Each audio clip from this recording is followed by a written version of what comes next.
പരിശുദ്ധ മാതാവിന് തിരുക്കുമാരനും കോടാനുകൂടി നന്ദി. എൻ്റെ പേര് ഗ്രീഷ്മ. ഞാൻ ഹാമിൽട്ടണിൽ നിന്നാണ് വരുന്നത്. ഞാനിവിടെ ഓഗസ്റ്റിൽ ന്യൂസിലൻഡിൽ ക്യാപ്പ് ചെയ്യാൻ വന്നായിരുന്നു. അപ്പോൾ ക്യാപ്പ് കോഴ്സ് കഴിഞ്ഞത് ഒക്ടോബറിൽ ക്യാപ്പ് കഴിഞ്ഞിട്ട് ഇതുവരെ ഞങ്ങൾ ഇവിടെ തന്നെ വെയിറ്റ് ചെയ്യുമായിരുന്നു എന്തെങ്കിലും ഒരു ജോലി കിട്ടുമെന്നുള്ള പ്രതീക്ഷയിൽ. പക്ഷേ ആരും ഞങ്ങൾക്കൊരു ഇൻ്റർവ്യൂ തരാനോ അല്ലെങ്കിൽ ന്യൂസിലൻഡിൽ നിന്നാണെങ്കിലും ഓസ്ട്രേലിയയിൽ നിന്നാണെങ്കിലും ഒരു ഇൻ്റർവ്യൂ പോലും ഞങ്ങൾക്ക് കിട്ടുന്നുണ്ടായിരുന്നില്ല.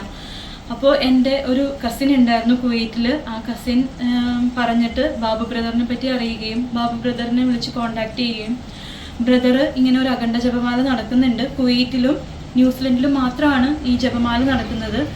കുവൈറ്റിൽ നടക്കുന്ന ജപമാലയിൽ ഓൺലൈനായിട്ട് പങ്കെടുക്കാനും പറ്റുന്നുണ്ടെങ്കിൽ ഹാമിൽട്ടണിൽ വെച്ച് നടക്കുന്ന ജപമാലയിൽ നേരിട്ട് പോയി പങ്കെടുക്കാനായിട്ട് ബ്രദർ അഡ്വൈസ് ചെയ്തു.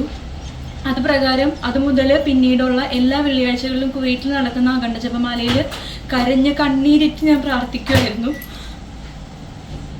ബ്രദർ പറഞ്ഞു 14-ാം തീയതി ഡിസംബർ 14-ാം തീയതി ഹാമിൽട്ടണിൽ വെച്ച് നടക്കുന്ന ജപമാലയിൽ എന്തായാലും പോയി പങ്കെടുക്കണം എന്ന്.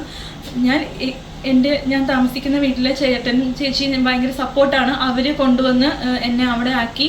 അത് കഴിഞ്ഞ് ഞാൻ അന്നേരവും എനിക്കും എൻ്റെ ഫ്രണ്ട്സിന് വേണ്ടിയിട്ട് ഞാൻ ഒത്തിരി പ്രാർത്ഥിച്ചു. കാരണം എല്ലാവർക്കും അറിയാം ഒരു കോഴ്സ് ചെയ്യാൻ വേണ്ടി ന്യൂസിലൻഡിൽ വരിക എന്ന് പറഞ്ഞിട്ടുണ്ടെങ്കിൽ അത്ര സിമ്പിളായിട്ടുള്ളൊരു കാര്യമല്ല. കാരണം അത്രയും പൈസ മുടക്കി നമ്മുടെ വീട്ടുകാർ നമ്മളെ അയക്കുന്നത് നമ്മളിലൊരു പ്രതീക്ഷ ഉള്ളത് കൊണ്ടിട്ടാണ്. ഇവിടെ വന്ന് ഇത്ര നാളായിട്ട് നമുക്കൊരു ജോലി പോലും ആയില്ല എന്ന് പറയുമ്പോഴത്തേക്കും വീട്ടുകാരുടെ ഉള്ള അവസ്ഥ, അതിലുപരി നമ്മളിവിടെ നിൽക്കുമ്പോൾ ഉള്ള നമ്മളുടെ അവസ്ഥ എന്താണെന്നുള്ളത് എല്ലാവർക്കും മനസ്സിലാവുന്ന കാര്യമാണ്.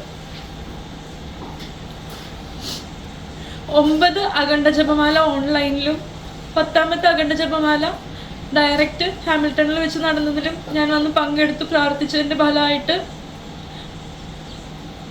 എനിക്ക് ന്യൂസിലൻഡിൽ നിന്ന് തന്നെ ഒരു ഇൻ്റർവ്യൂ കോള് വന്നു. ഡിമെൻഷ്യ കെയർ സെൻറ്റർ ക്രൈസ്റ്റ് ചർച്ചിൽ നിന്നാണ് ഇൻ്റർവ്യൂ കോള് വന്നു. കഴിഞ്ഞ വെള്ളിയാഴ്ച 7-ാം തീയതി എനിക്ക് ഓഫർ ലെറ്റർ വന്നു. ഇത്രയും വലിയ അനുഗ്രഹം തന്ന മാതാവിനും തിരുക്കുമാരനും എങ്ങനെ തന്നെ പറഞ്ഞ ചെയ്യുന്നത് എനിക്കറിയില്ല.